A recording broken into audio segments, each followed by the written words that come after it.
अंधे होने का नाटक करोगी सासू माँ?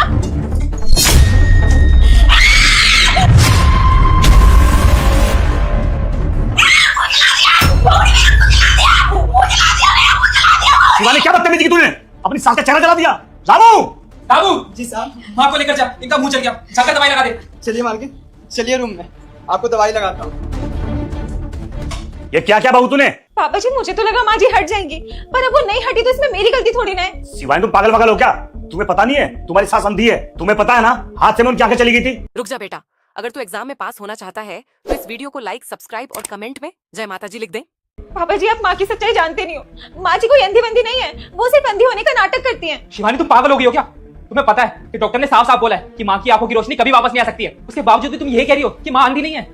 ये सब तुम्हारी आंखों के सामने हुआ है, हमारी शादी के बाद माँ अंधी हुई है। जतिन मुझे भी ना यही लगता था कि माँ जी अंधी है, पर जब माँ जी के अंधे बनने का नाटक मेरे सामने आया ना तो मुझे विश्वास नहीं हुआ। अरे शिवानी तुम ये क्या बोले जा रही हो? अरे माँ को अंधी होने का नाटक करके क्या मिलेगा? जतिन क्योंकि माँ जी नहीं चाहती है कि वो घर में कोई भी काम करे। माँ जी सिर्फ ये चाहती है कि मैं घर का सारा काम करूँ और उनके आगे पीछे घूमती रहूँ। तो पटोकती थी, पर ये जो तुम रामू पर इल्जाम लगा रही हो ना, मैं तुम्हारी बातों में नहीं आने वाला। मुझे रामू पर पूरा भरोसा है। अरे मेरी माँ ने रामू को बचपन से पाला पोसा है, इतना बड़ा किया है। अरे वो मेरी माँ का इतना ध्यान रखता है, खाने पीने दवाई वगैरह सबका वही ध्यान रखता है। और ऐसा तो सवाल ही पैदा नहीं होता कि रामू मेरी माँ के साथ ये सब हरकत करेगा।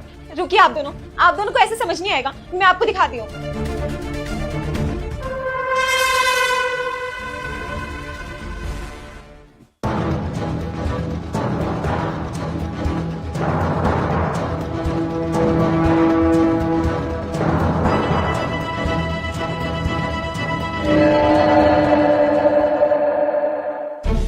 देख लिया आप दोनों ने, ये वही वीडियो है जो मुझे रामू ने बना कर दिया और इसमें साफ साफ नजर आ रहा है कि माँ जी इसमें अंधी नहीं है। साहब देखिए ना, मेम साहब कैसे मेरे ऊपर इल्जाम लगा रही है। साहब आपको पता है ना, मुझे मोबाइल चलाना नहीं आता, मुझे बस मोबाइल में कॉल लगाना आता। अब आएगा मजा।